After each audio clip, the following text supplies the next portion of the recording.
নমস্কার, ভাস্কর চক্রবর্তী বলছি ওম ARP take থেকে। বিজয়ার পর আজকে আমাদের দ্বিতীয় সপ্তাহ এবং গত সপ্তাহ থেকে আজকে অবধি 4জন স্টুডেন্ট নতুন আমাদের এনরোল করেছেন। প্রত্যেককে আমি শুভেচ্ছা জানাই, তাদের যেন উদ্দেশ্য নিয়ে এসছে সেটা সাকসেসফুল হয়।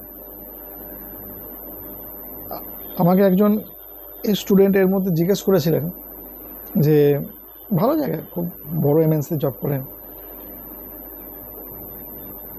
যে উনি জয়েন করেছেন, উনি যে এই স্যার অফলাইন এডুকেশনটা আমার খুব এতদিন ধরে করে এসেছি, অনেক দিন আগে করেছি, পড়াশোনা ছেড়েছি, অনলাইনে কি পারবো? তো আমি কতগুলো লজিক দেখিয়েছি। সেই লজিকগুলো হচ্ছে, আজকে একটা এডুকেশন যখন হয় তার এগেনস্টে যে কোনো সংস্থা থেকে একটা সার্টিফিকেট দেওয়া হয়, বাট অফিসিয়ালি কিন্তু যদি খুব সত্যি কথা দেখেন, এই সার্টিফিকেট কিন্তু প্রুফ করে না যে আপনি অ্যাকচুয়ালি সাবজেক্টের কী শিখেছেন, কতটা শিখেছেন, কী জানেন, কতটা জানেন। তার কোনো ডিটেলস সার্টিফিকেটে কোনোদিন কারোর পক্ষে লেখা সম্ভব নয়, সেটা লেখাও থাকে না। ঠিক আছে, সেখানে সিম্পল সাবজেক্টের সম্বন্ধে লেখা থাকে। তো আমার বক্তব্য হচ্ছে যে আপনি একটা যে কোনো এডুকেশান করলে তার তো একটা মিনিমাম একটা ডকুমেন্টস থাকা উচিত, একটা প্রুফ থাকা উচিত। অফলাইন এডুকেশানে হ্যাঁ আপনি বলবেন যে ক্লাসের নোটস, এটা ইম্পসিবল ব্যাপার। যে সমস্ত জিনিসগুলো একটা বিশাল বিশাল টপিক, সেই টপিকগুলো কীভাবে বোঝানো হয়েছে, কী সেন্সে বোঝানো হয়েছে, কী লজিকে বোঝানো হয়েছে, কী পয়েন্ট অফ ভিউতে বোঝানো হয়েছে, এবং তার সঙ্গে প্রপার ডকুমেন্টেশন কী প্রোভাইড করা হয়েছে, এগুলো কিন্তু দুটো কোনোদিন ম্যাচ হতে পারে না, মিসম্যাচই হবে। ঠিক আছে, হ্যাঁ ডেফিনেটলি হয়তো ক্লাসে সব কিছু বলা সম্ভব, বাট এটা কোনোদিন পসিবল নয় সেই সব কিছু বলাকে একসঙ্গে আমি মনে রাখতে পারবো, এটা যেমন একটা অসম্ভব ব্যাপার। অ্যাট দ্য সেম টাইম আমি কি করব না, সেটাকে নোট করতে পারবো, সেটাও পসিবল নয়। তো এখানে আপনি কি করছেন না, এখানে আপনি প্রত্যেকটা ক্লাস যে পাচ্ছেন, যেটা নিজের হাতে করছেন, যেটা সবথেকে বড় ব্যাপার, যে একটা নতুন সাবজেক্ট আপনি নিজের হাতে বেসিক্যালি প্র্যাকটিক্যালি শিখছেন, প্রথম থেকে নিজে হাতে সেটা কন্ট্রোলে রাখছেন, যেটা সবথেকে বড় ব্যাপার। এবং যার জন্যই আমার কাছে এই এত স্টুডেন্টের ভিড় যে হয়, সেটা কিন্তু এই একটা কারণেই হয়েছে, যে হাতে ধরে প্র্যাকটিক্যাল যে ব্যাপারটা, সেই ব্যাপারটা কিন্তু এই ইনস্টিটিউট এটা বারে বারে করে প্রমাণ করে দিয়েছে। সেকেন্ডলি কোনটা, সেকেন্ডলি হচ্ছে যে আপনি যে করলেন, প্রত্যেকটা ক্লাসের একটা রেকর্ডিং থাকছে, যেটা সবথেকে বড় ব্যাপার। এই রেকর্ডিংটা কি কাজ করছে, এই রেকর্ডিংটা বেসিক্যালি হচ্ছে আপনাকে পরবর্তীকালে ওই সাবজেক্টে যখন প্র্যাকটিস করছেন, সেই প্র্যাকটিস পারপাসে আপনাকে বিরাটভাবে হেল্প করছে, যে কোথায় কী করেছেন না করেছেন সেটা আপনি দেখতে পাচ্ছেন। ক্লিয়ার, বুঝতে পারলাম? তো এই যে জায়গাগুলো আছে, এই জায়গাগুলো কিন্তু আমাদের আজকালকার দিনে সত্যি কথা বলতে কি বিশাল ভাইটাল জায়গা,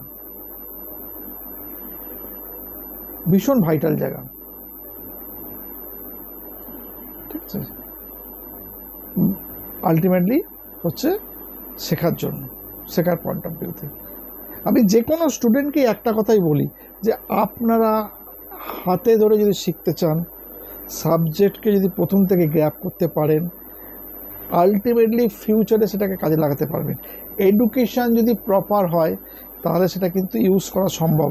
এডুকেশান প্রপার না হলে সেটা আপনি যত জায়গা থেকে সার্টিফিকেট আনুন, আপনি সার্টিফিকেশান করলেও সেখান থেকে আপনি ছিটকে যাবেন। এটা কিন্তু খুব বড় ভাইটাল ব্যাপার। নেক্সট যেটা আর একটা ভালো খবর দেওয়ার আছে। আমার কলকাতায় একজন বড় এমএনসিতে একজন স্টুডেন্ট চান্স পেয়েছে, আমি বলেছিলাম কত মাসে, আমি তাকে নিয়ে একটা ভিডিও করব, যদিও সেই ভিডিওটা হয়তো হবে না, এরকম ডাইরেক্ট করতে পারবো কিনা আমি জানি না, তবে চেষ্টা করব ডাইরেক্ট করার, ঠিক আছে। তো এনিওয়ে, এখন কোশ্চেন যেটা হচ্ছে সেটা হচ্ছে যে উনি আমাকে গত সপ্তাহে বলেছিলেন বিকম ফ্রেশার স্টুডেন্ট যারা পাস করে গেছে এরকম ধরনের স্টুডেন্টের যদি কোনো রেফারেন্স থাকে দেওয়ার জন্য, ওদের ওখানে রিকোয়ারমেন্ট জেনারেট হয়েছে। তো আমি পাঠিয়েছিলাম, সেখানে অলমোস্ট ওদের একজনকে তো ভালোই পছন্দ হয়েছে, আর একজনকে সম্বন্ধে আমি জানিয়ে দেবো, আরেকজনটা হয়তো হবে না, তার একটা পার্সুইং আছে, ঠিক আছে। তার সঙ্গে আমার এইটুকুনিও কথা হয়েছে, যেহেতু এমএনসিটা এভরি মান্থই অলমোস্ট এভরি অল্টারনেটিভ মান্থ 2 মাস 3 মাস ছাড়া ছাড়া তারা ম্যান পাওয়ার রিক্রুট করে, তো তাদের প্রজেক্টে কোনো রিকোয়ারমেন্ট হলে তারা আমাকে জানাবে, সেখান থেকে আমি তাদেরকে কিছু কিছু ম্যান পাওয়ার দিতে পারব। আমি চেষ্টা করব আমাদের যারা ফ্রেশার স্টুডেন্ট আছে তাদের যদি কোনো এক্ষেত্রে হেল্প হয় অনেকটাই সুবিধা হবে। যারা জুনিয়র লেভেলে কাজ করছে তারা জব করতে পারবে, জবে চান্স পাবে, কারণ আজকালকার দিনে সত্যি কথা বলতে কি জব পাওয়াটা একটা খুব ভাইটাল ব্যাপার, এবং এইটার জন্য সব কিছু করা।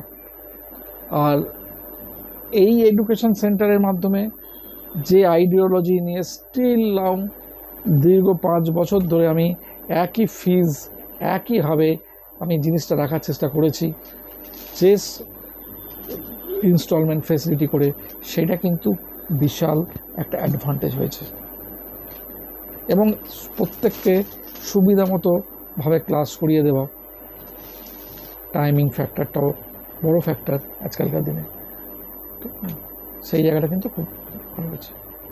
স্টুডেন্ট এই জায়গাটাকে অ্যাকসেপ্ট করে নিয়েছে।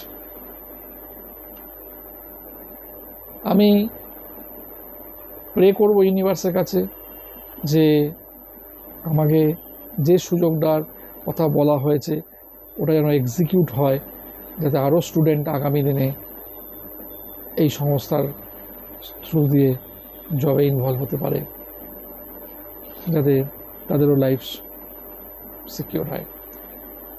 এসএপি এডুকেশন একটা এমনই এডুকেশন, আমি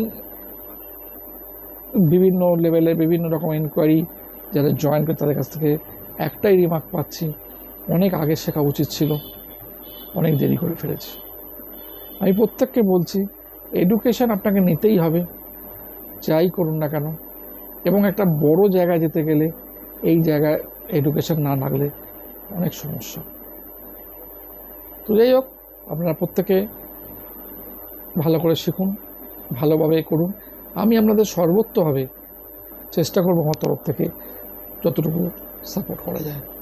নমস্কার, ভালো থাকবেন।